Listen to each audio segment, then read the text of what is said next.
What's up, guys? Welcome into a Week 15 edition of Chargers Weekly. As always, joined by Matt Money Smith. Money, when this schedule came out and you saw December and you saw Thursday Night Football against the Kansas City Chiefs, I think you could dream that maybe this would be something that would matter. Maybe this would be something for the division. And guess what? It's for first place in the AFC West. Bolts did their job on Sunday. Sets up a big one on Thursday. I don't think it gets much bigger in the regular season. No, well, I'll be honest, Chris. The first thing I did was do a double take because we've gone to Kansas City every December on a Thursday night. This is my fifth year now doing it since the Chargers moved to LA. So yeah, I don't know, for whatever reason, the schedule makers like doing Thursday night football, Chargers Chiefs, but it was always in Kansas City and it was always freezing. Well, we got Thursday night. It's 70 degrees in Kansas City today, and I was at the stadium last night doing a charity event, and I'm not kidding when I say it was cold. It was cold. Like, I was there when this game is going to be in the third quarter. I was on the field, and my feet were freezing. I think it's supposed to dip into like the low 40s, high 30s. So we're going to get Kansas City weather in LA.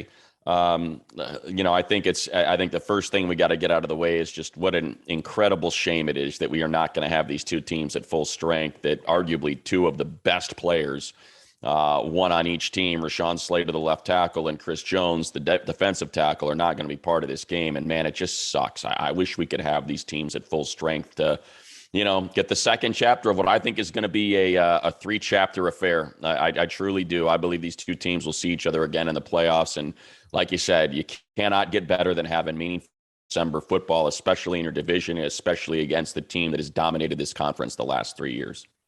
We're going to have Daniel Popper and Jeff Miller join us for a roundtable in just a couple of minutes. Hey, Money, before we get into football, though, tell me about that event last night, the Field the Field event. I mean, it's really cool. It was really cool. So they had about 20,000 toys, some that were donated by toy companies and toy distributors, some that were purchased through just the charity and goodwill of individual donors.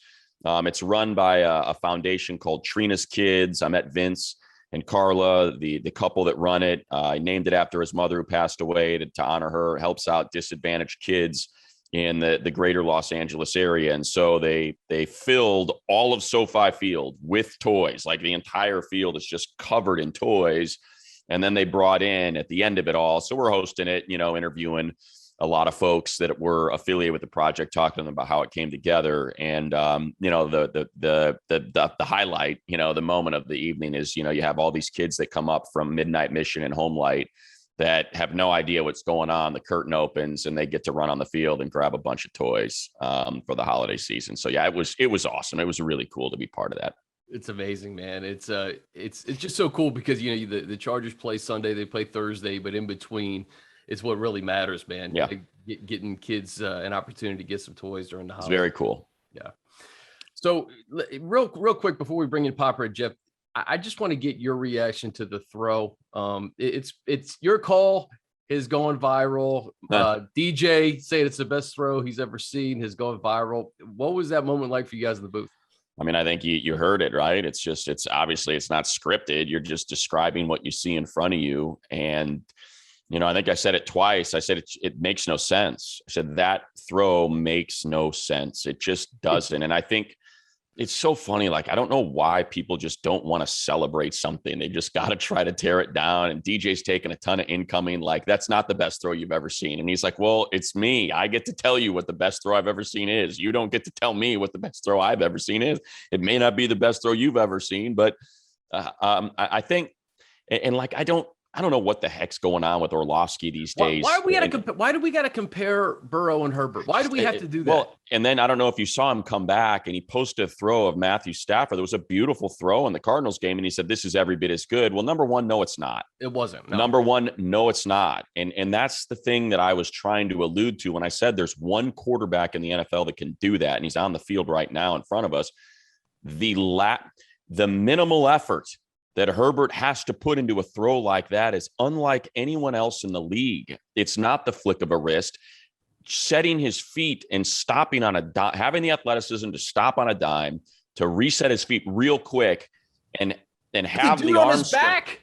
That's what I mean. And with a guy who has a hand on his shoulder as he's letting it go, like that's the difference. It's not, I think, or look, and who am I to push back on a guy that played quarterback in the NFL, but it's not the trajectory. It's not the throw. It's the effort.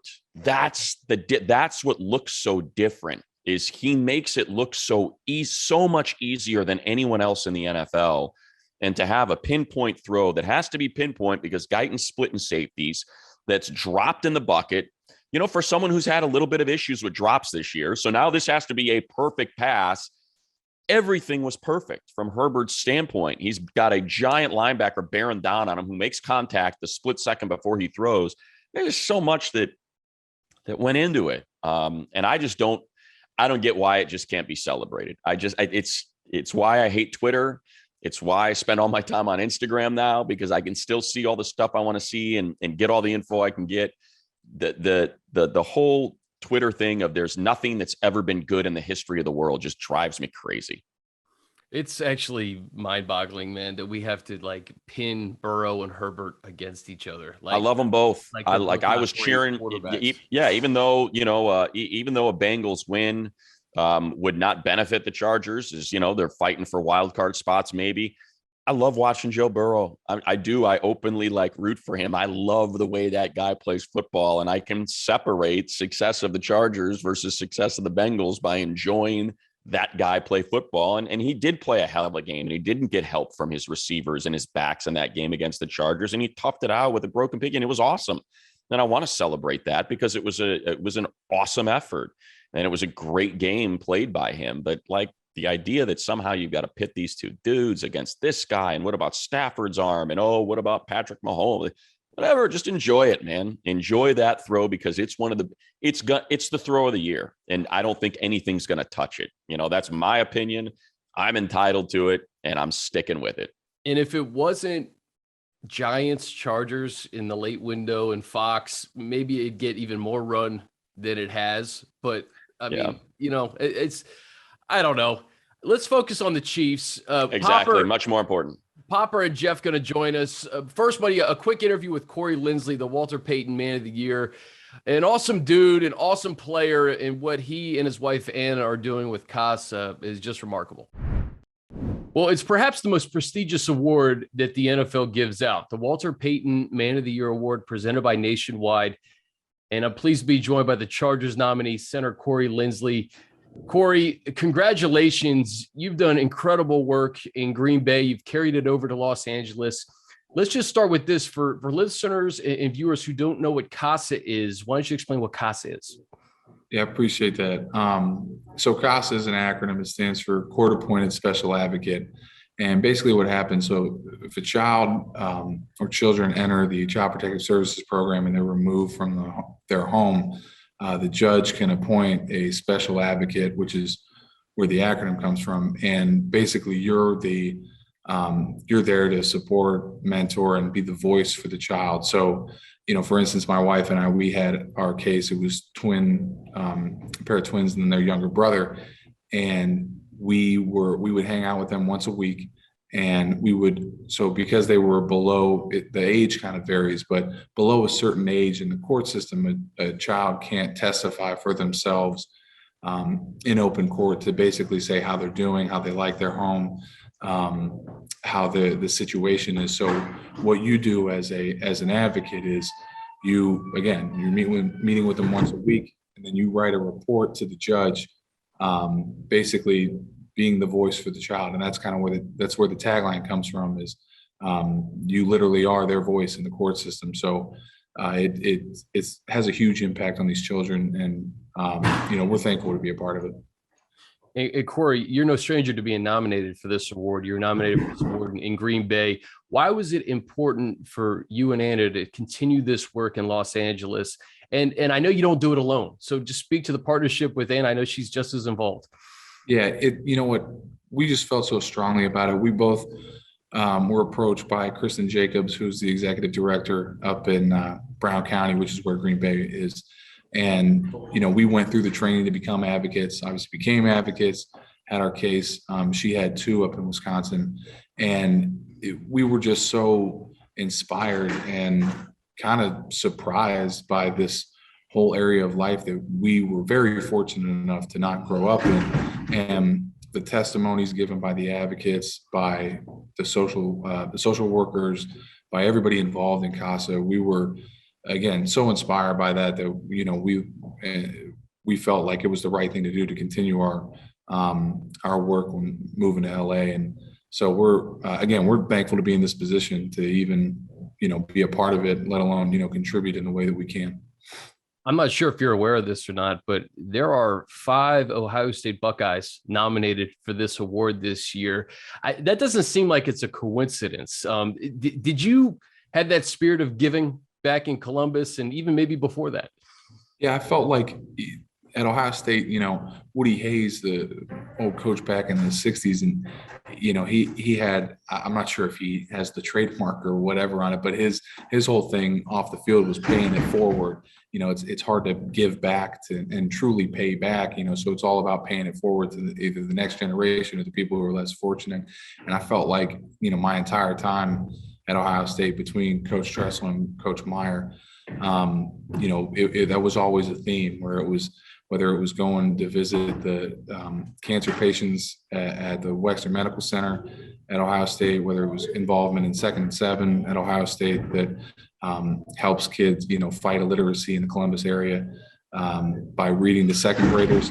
So it was always kind of a theme at OSU to, again, pay it forward, to do your part in the community. And I feel like, again, it's not a coincidence. It's something that we all, grew up with in our time there. Yeah, and I should mention Joey Bosa does incredible work with kids here in the local area, another Buckeye. Corey, the impact that you have, obviously on the field, all pro center, you're playing at a really high level this year, but the impact that you're making off the field, how has football really allowed you to make an impact that perhaps you didn't envision when you started playing this game? Yeah, you know what? I feel like so many guys, again, being at Ohio State and then coming here and in Green Bay as well, it was always a theme to pay it forward. It was always an emphasis. And being in the NFL, I feel like we're in such a fortunate position. And you know what? We've worked hard to get here, but there are things that were out of our control that allowed us to be here. And for us to be that fortunate and not give back, and it's, I feel like it's sort of our duty, and I know there are tons of guys here who give back to the community, who have foundations, doing charity work with the Chargers. It's all, it's so inspiring, and I'm thankful to be a part of it. But as an NFL player, I think more often than not, we all feel a bit of an obligation to give back in some way, shape, or form. And, again, just to be in the position we're in, we're very thankful for it. Yeah. And, nationwide, since 2014, they've donated more than $1.3 million to the foundations represented by the nominee. Just fantastic work by you, Corey. I'll get you out of here on a football question. Obviously, biggest game of the year, Thursday night. It's a short week. It's for first place in the AFC West. What have preparations been like for the team as you guys try to move into first place in the division? Yeah, biggest thing in these short weeks is making sure our body's fresh. The mental aspect of this game, it goes up tenfold, man. You got to know the game plan like the back of your hand. And it's a big matchup, and we've worked hard to get here, and we got a formidable opponent. I mean, the Chiefs are a great squad that have been on a roll here, and hopefully going to Thursday night feeling fresh, knowing the game plan, and ready to roll. Well, best of luck, man. An even better person than player, Corey Linsley. Can't thank you enough for your time. Yeah, appreciate it, Chris. Thank you. All right, before we get to our roundtable, a quick note to let you know that Pepsi, they're handing out the ultimate Chargers fan experience only at 7-Eleven. Rush in, scan the code for a chance to win some awesome Chargers prizes. Bolt up with Pepsi. Must be 18 years or older, no purchase necessary. Sponsor is PepsiCo. For official rules, visit boltupla.com/7-Eleven. Also want to tell you guys about picks for Popeyes. Every Chargers game this season, when the Bolts defense gets an interception, show the game recap email to your local Popeyes. Get a free chicken sandwich when you purchase a chicken sandwich at regular menu price.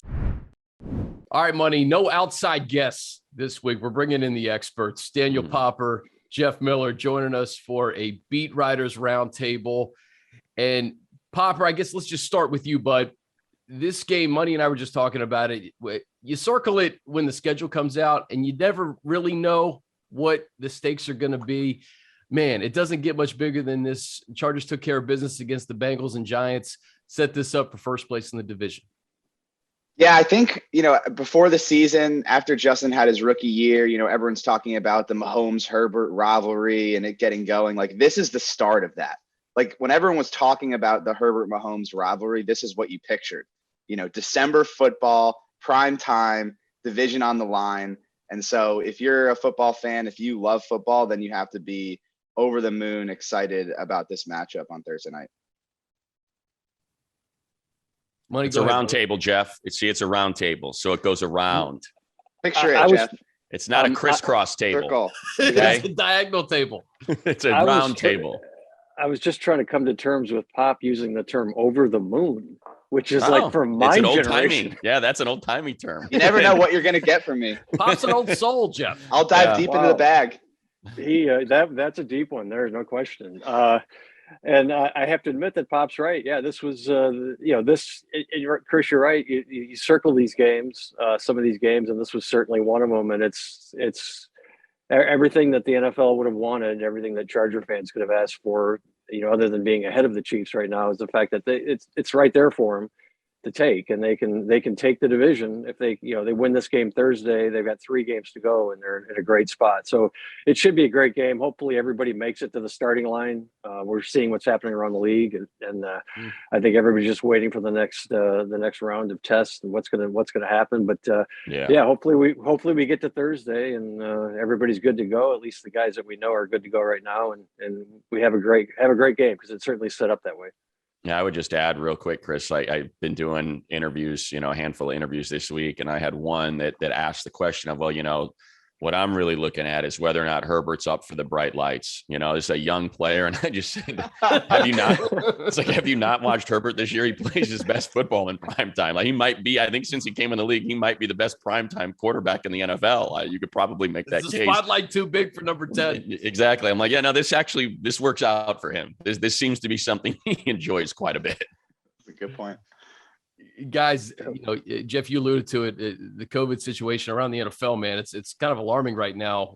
Teams are just, look at the Browns specifically today and yesterday, what's happening to them right now. Unfortunately, your franchise left tackle, Rashawn Slater, not expected to play in this one. Chris Jones, not expected to play in this one. How do you think that affects this game on a short week? And there's so many variables, and we can go around the horn just talking about this. These Thursday night games, man, you really don't know what to expect. The Chiefs have won, I think, 6 in a row. You're traveling, you're down your best defensive player, arguably. And, for the Chargers, not having Rashawn Slater is a big deal.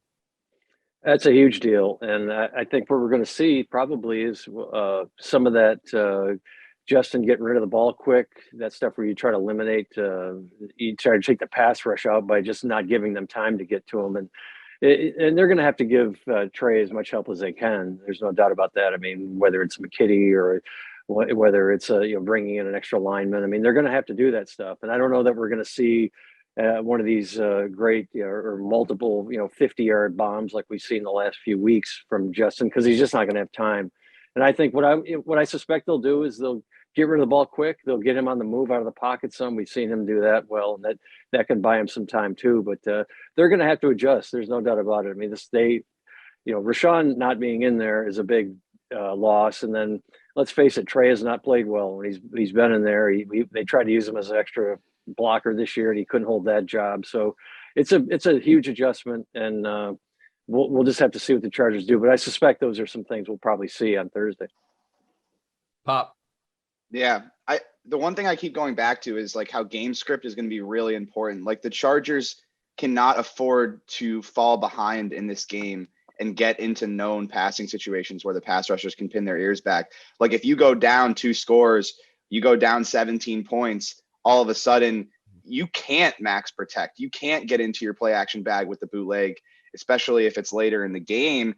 And you're going to have to leave those tackles on an island to block if you get into those 3rd and longs down a bunch of points where you have to pass the ball. So the thing that's concerning is Rashawn Slater is obviously a great pass protector, but he's been a real weapon in the running game paired up with Matt Filer on that left side. Just go watch that first drive from Sunday against the Giants, and they were just running right behind Filer, Slater, and Corey Linsley. And so ideally you'd like to possess the ball a lot in this game. You don't want to give the Chiefs a ton of opportunities. One way to do that is to force the Chiefs into turnovers, but that was more of an early season problem than a late season problem. So can they run the ball without Rashawn Slater in there? Because he's been such a big part of that as well. So there's so many different factors that you have to start to address once you lose Rashawn Slater. And Jeff and I were talking about this yesterday.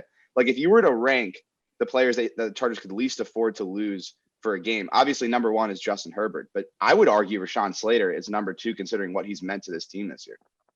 Yeah, and so there's a couple things, like as I try to figure it out, Pop and Jeff. And one is, look, we saw Herbert be effective last year with the worst tackle combo in the league with Sam Tebby and Trey Pipkins, and he was able to figure it out. He should, so I guess I have that much faith that he's that incredible of a player that he's still capable. I'm with you though. I think if you were to rank both teams, player they cannot afford to lose, 1, Herbert, or let's just go 1 across the board, Mahomes and Herbert, and then right below that, I would put Chris Jones. I mean, this Chiefs defense was trash when they had Jones on the outside. I don't know why they tried to do that in the first place, but the second they kicked him inside, it became a nightmare. And everything else, the back end started to connect with the front end, was predicated off what he's able to do. So, like, to me, I'm anxious to see what that rush looks like. I know Frank Clark is hey, if you're in a good mood, Frank Clark's going to be if he's in a good mood, he's going to be a nightmare. If he's just having a bad day, he doesn't show up, he'll disappear for games at a time. So I'm anxious to see what that looks like. And look, I know you guys have watched a bunch of Chiefs games. Their tackles are terrible. Orlando Brown has been an unmitigated disaster as a pass blocker this season. And whoever they've tried opposite him has been a bit of an issue. So I think it's just, to me, it's like you said, I think it's game script. I think it's low scoring. I don't think the Chiefs are capable of kind of doing what we've seen them do in the past, as well as Bosa and Chenna have been playing. So I think each team is going to have serious issues trying to get points on the board. Isn't it weird that we this matchup, these quarterbacks, and I think you're right, Money.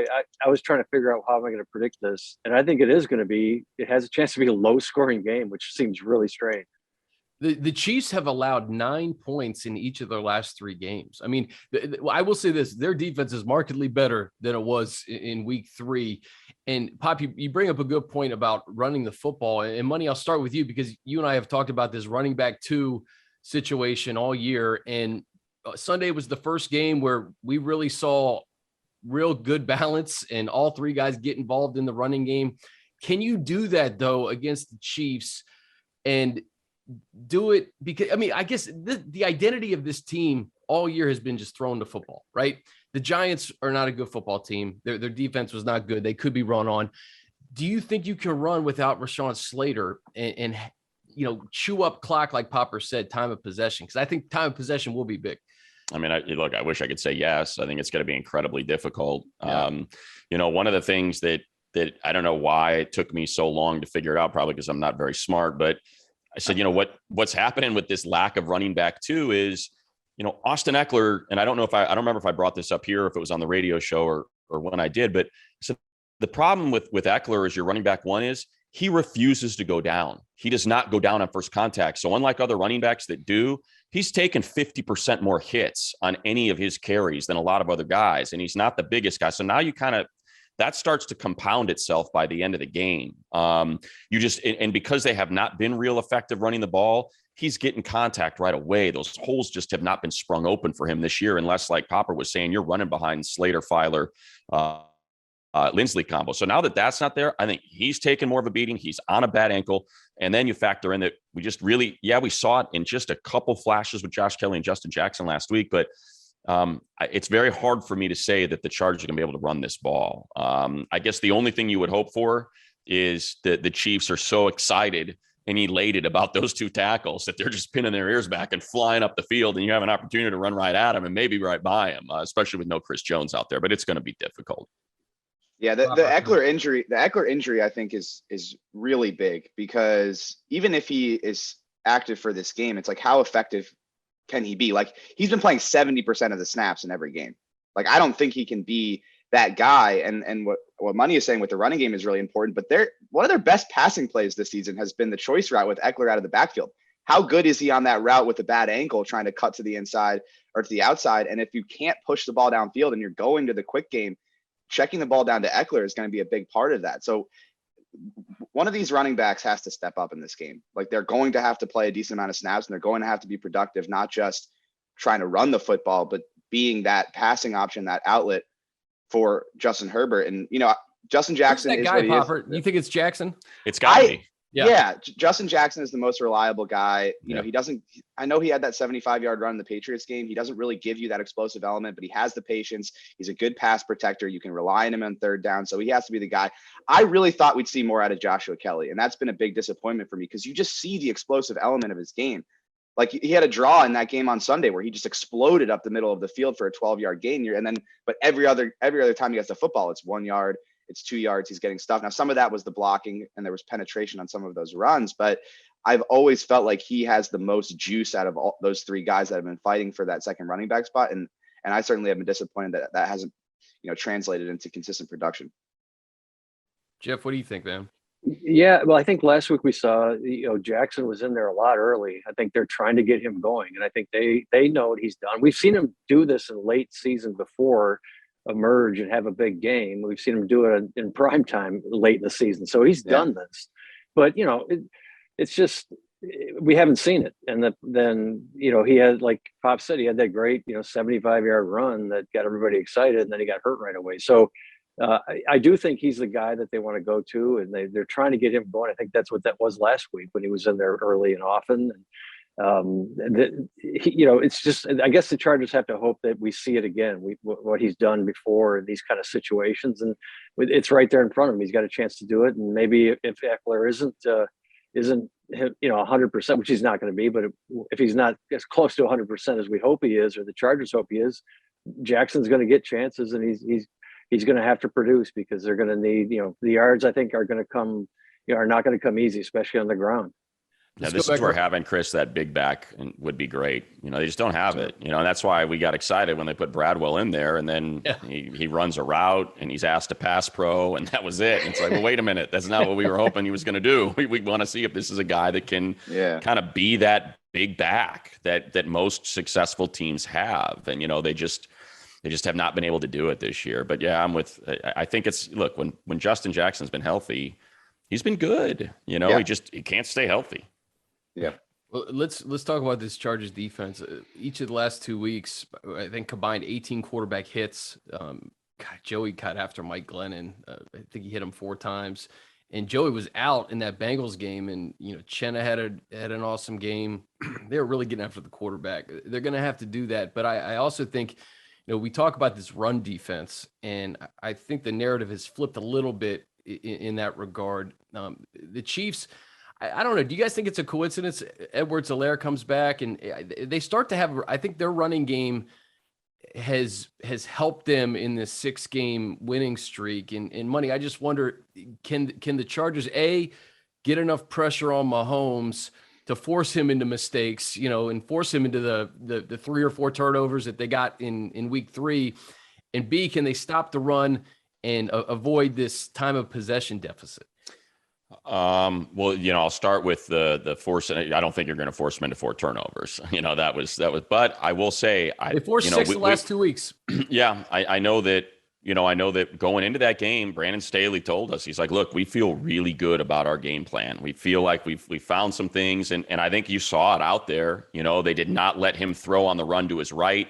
If he was running to his left. So you weren't getting those shot plays downfield that Mahomes feels most comfortable. That's where all those shot plays come from. He's running to his right and they go. So they were very good about, managing that. I felt like they were able to contain him and prevent those explosive plays from happening. So I believe in the scheme. It worked last time. I think the Chiefs are very similar to the Chargers. They run reluctantly. They don't want to. I know it's looked better, but look, the Raiders are trash.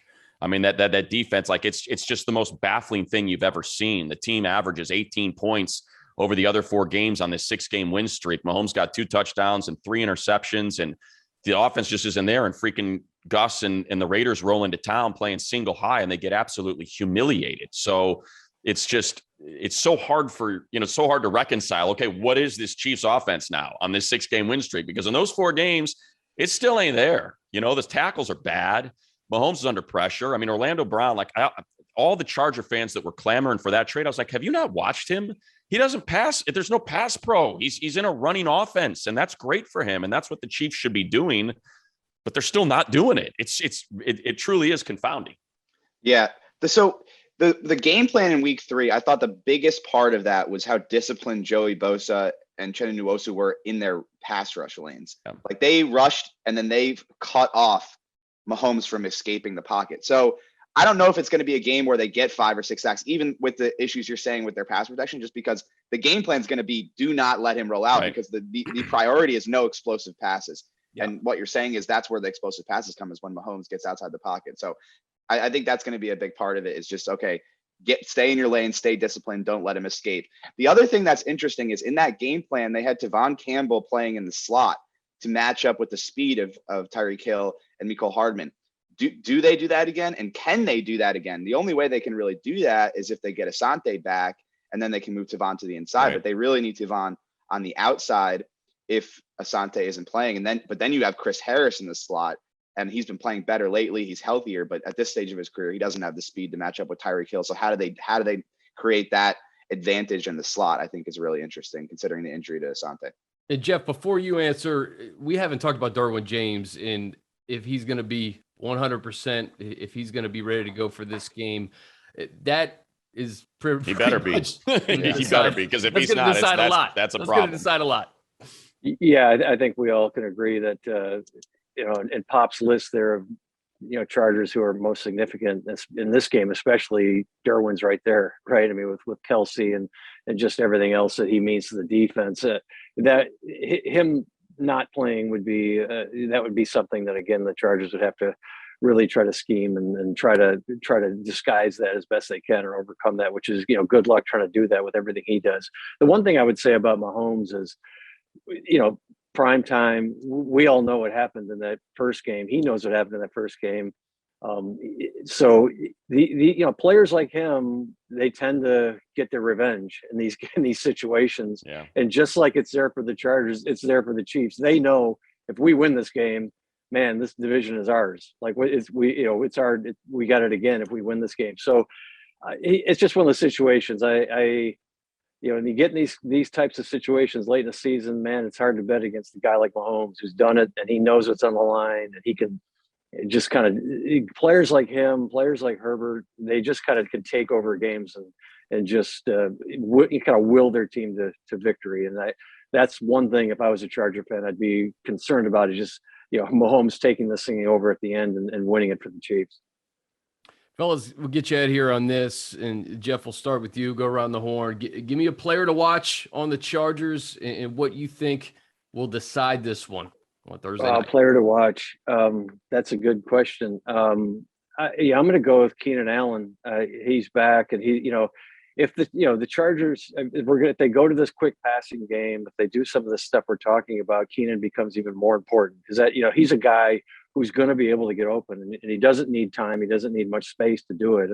And hit, some of those, 6, 8, 10-yard completions, the stuff that converts third downs or even fourth downs we're seeing, this season, especially, that stuff could really be, we've talked to, the Chargers always talk about, and teams always talk about, this extension of the run game, these kind of some of this short passing stuff. And that could be what the Chargers end up having to do, because I think we're all in agreement that they're going to have a hard time running the ball. So I'm going to go with Keenan, and just the idea that since he's back, and if we know how much Herbert likes throwing to him, that he could end up having a big game, a lot of targets, and that could be one way the Chargers try to combat some of these losses they've got. Popper, Can I give two? Can I give two? You give 3. All right. I'm trying to play by the rules here, and okay, go ahead. Yeah. No. I just want, so my player to watch is obviously Trey Pipkins, but we already talked Right. about him. I didn't really get to talk about him, but I'm going to wait and see on Trey Pipkins. All right. Like, I know the guy has struggled in the league, but Brandon Staley has put together a coaching staff and has really prioritized developing young players. And he's done it well with some of these young defensive players. right? And he's talked very highly of Frank Smith. He's talked very highly of Sean Surratt. They've had an entire season to coach this guy up. This is the opportunity here. Okay. Can you develop offensive linemen and can you put your money where your mouth is in terms of that part of your process as a coaching staff? We'll see what happens. I'm not necessarily confident, but I'm in sort of wait and see mode, and maybe he comes out and shows a little something. Maybe that happens. Defensively, I'll go with Michael Davis because he's had a really up and down year, but he played really well on Sunday. And I know it was against Mike Glennon, and that's obviously 4 pass breakups. Yeah. Right. But just go back and watch that game. He was everywhere, man. Like, and he was like on those pass breakups, he was in really good coverage. Like even on the one to Kenny Golladay down the sideline, I initially thought he got beat pretty badly, but I went back and watched it. He was right there and he made an outstanding play on the ball. I know he got beat by Saquon at the end of the game. That was garbage time. I don't put a ton of stock in that. He was trying to jump it for a pick 6. But so he's really showed a step forward in that game. But this is where it matters. This is against an elite quarterback. Can he show up in this game and be the number 1 corner that they're paying him to be? Yeah, I and love positive pop on Pipkins. That's the most positive thing that the media has said about Trey Pipkins in quite some time. So you know what, I think I like that. I do think that, Pop, you make a good point, which is, I mean, remember, this was a team that was down their entire defensive line, and we're like, what are they going to do? I mean, they've got no Linval Joseph, no Justin Jones. You signed some guy named Andre Brown off a scrap heap, and now Fajoko's starting with Forrest, and it worked. And Gaziano had a monster game, and Fajoko had a huge game. So I think it speaks to, if you got good coaches, there's a reason. Look, it's been a tough go for Trey. There's no doubt. I think you said it, Jeff. It's, they tried to use him as an extra lineman, and just that little thing failed miserably. But, trust your coaches. He's a big guy. We've seen him move around. He's got the athleticism. So maybe there's something in there that can be saved. I'll go Justin Jones. You talked about it, that you're probably going to see, Chenna and Joey just make sure they contain Linval Joseph. We know how good he is. He can pick up 2 blockers easy. He's been good at getting pushed, but Justin's just these last 2 weeks, it's not just how good he's been in the run, but you're starting to see him get upfield more. And if you've got all that attention being paid and help to the tackles for Joey and Chenna, and we know Linval's going to eat up that interior, the Chiefs line's been really good. As bad as the tackles have been, Creed Humphrey's been great this year. Like that's been a real solid kind of spot for them. Just Tooney, but if you can pin him in, and now all of a sudden Justin Jones is firing up the field, I have faith that Derwin's going to make a play every game. So I don't feel like we need to mention him. And you just alluded to how good Mike played last week. Just the timing on those pass breakups was exceptional. So I'll go maybe a Justin Jones game. All right. I predicted Justin Jones to have 8 sacks this season before the season. So let's get in there now. We're only 6 away. If you get 6 Thursday, you're on your way, buddy. We're only 6 away. Well, listen, he gets Leatherwood in week 18. So as long as he gets to the Raider game at 3, you're probably in good shape on your prediction. I'm actually feeling pretty confident. I'm not going to lie. Yeah. Hey, listen, dude, if he gets like 6, it would justify everything that you said at the beginning of the year with him getting after the quarterback. Listen, I don't know if this is just nostalgia or the fact that it's happened a couple of times or Money's epic call a few years ago. I want to go Mike Williams. Mike Williams shows up against the Kansas City Chiefs. He did it on Thursday night a few weeks ago. He showed up earlier this year. He's having an awesome year, and I think getting Keenan Allen back will only help Mike Williams maybe make a big play or 2 down the field. And I think Justin's been fine under pressure this year. He's been just fine. If you give him just enough time to get the ball down the field to 81 and to Jalen Guyton, who's had his best 2 games really of his career in each of the last 2 weeks, back-to-back touchdowns. I don't know. I think Trey, let's have a little faith. I think the backs and tight ends are also going to have to step up in pass protection and give Justin that extra time. But I'm going to go 81 simply because my favorite call of Matt Money Smith's was when the 2-point conversion was had in Kansas City in 2018 and the Chargers made the playoffs. Yeah, it was a lot of fun. That was a fun game. And credit Anthony Lynn for going for it, man. Let's get out of here with a win, or we'll go home saying we gave it everything we had. I absolutely, that was one of the great. I remember being in the booth when he made that call, and we were so geeked that he did it. Obviously, selfishly, we didn't want to go to overtime, but we were like, yes, this is what playoff football feels like. Go for it. 1 play to win the game. And there was no hesitation. Exactly. And hopefully it comes down to that. I mean, look, Herbert is I think they'll go for it. I think they'll go for it, Money. Yeah, exactly. Yeah, right. Safe to say. Herbert's 2-1 against the Chiefs, and you can make a compelling case that he should be 3-0. That was a hell of a debut. Mahomes, though. I know. Hey, that was Andy Reid's decision, not Justin Herbert's. You don't want to put Mahomes out there. That's on you, Andy. You just give the guy more confidence anytime the old red, white, and yellow come to town.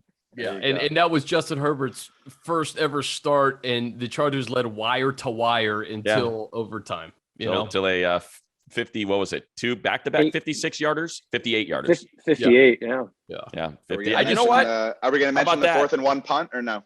Yeah, right. The old 4th and 1 punt on the that was a great one. Just give it back to Mahomes. You know what? I'm gonna quickly before we bid everyone farewell, as my dog is in my lap and I'm trying to hold her off right now. Dustin Hopkins. The fact that I have confidence in this field goal game. I mean, every time they would trot a field goal kicker out prior to Hopkins joining this team, DJ and I would look at each other like, oh boy, here we go. I have confidence this guy's going to bang field goals every time he runs out there. And I think when you're playing what I think all of us feel like is going to be a tight game, man, it's huge to have that guy out there. Yeah. And I think there's something to that, right? That it's self-fulfilling. Like you would just see Badgley jog out on the field, or Vizcaino jog out on the field. You're like, oh man, I do not like the way this feels right now. Dustin walks out. I don't even think twice about it. So like, to me, that could end up making a huge difference in this one, that they have not had someone like this the last couple of years. And the confidence from 40 plus, like that's the difference. Is like when he jogs out there for 40, 43, 44, 45, 46, you're like, okay, this guy's got this. Yeah, exactly. I'm still just trying to wrap my head around. Someone asked Money if Justin Herbert is ready for prime time. Yeah. As my I don't know if you guys can hear me still. My camera just went out, as you can see. So maybe I think that's time for us to go, fellas. All right. Appreciate it. We'll see you on Thursday night. Dress warm. Wear boots. 2 pairs of socks. All right. Well, Money, I don't think anything else needs to be said, man. I'm just excited for this game. I mean, it's an opportunity to win the AFC West. Not win it on Thursday, but really feel pretty good about it. You feel pretty good about it, and to sweep the Chiefs, man, for the first time since 2013. No doubt, and it's there. I think regardless of how it goes, I know fans probably don't want to hear this, and especially on a Chargers podcast, but I'm excited the team is in this position. I think kind of the way the last 2 seasons have gone, not playing meaningful football. Last year it was all about the development of, remember we were having this debate in December, like, hey, is it better to lose games and have a higher pick? And we were like, no, win them, get Justin Herbert on the winning side of the ledger and playing winning football. And that's what we were talking about. Now we're talking about, okay, what's going to happen with the Browns, the Bengals, the Bills, and the Colts, and how's the playoff seeding work? And this win could mean the division crown and a sweep of the, I'm just happy that we're in this position, that on December 16th, we're going to be calling a game between the Chiefs and the Chargers, and it's going to probably decide the AFC West. That's look, it's not enough for the Chargers, that's for sure. But for me, man, it's such a win to have these sort of games in December. And I could not be more excited that we got the Chiefs at home on a Thursday night for the division, essentially. No question. And, I think looking at this thing on parallel paths too, man, I mean, the Chargers are 8-5. They're essentially a game or game and a half out of first place in the conference. And this is the first year of this operation with Brandon Staley too. And I think we should look at it that way as well. Like, yes, you want to win the division. You want to go deep into the playoffs. You want to make a Super Bowl run in 2021. But Brandon Staley is putting something together for the long haul. And having Justin Herbert as his quarterback in year 2, the fact that they're making progress, they're winning games against really quality teams, and you see this consistency that you hope will continue into 2022, 2023. I think fans just also need to look at it that way. It's like, hey, we're looking at 2021, but I think we're set up really nicely with Brandon Staley as the head coach. Yeah, I think just, I think the pushback on that is, and look, I said it with you, I'm just happy they're where they are right now, is this team's good enough. This team is good enough to win the AFC. I believe that, regardless of how they looked against the Ravens or how they looked against the Patriots, or whatever it looks like Thursday night. I think this roster is good enough to win the conference. I know it has some holes and they need some health luck, but I think if you have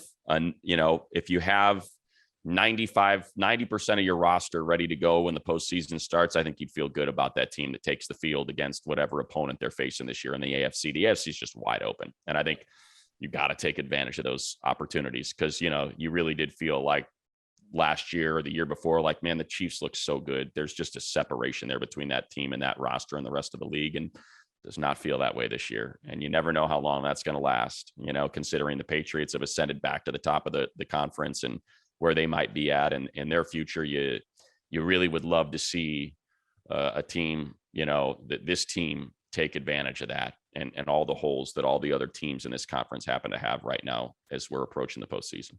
Yeah, it wouldn't be a changing of the guard, but it would be finally someone challenging the Chiefs and making it known that this AFC West is not going to be a cakewalk anymore. 100%.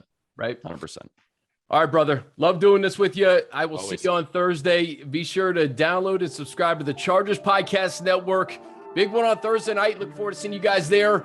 For Matt Money Smith, I'm Chris Hayre.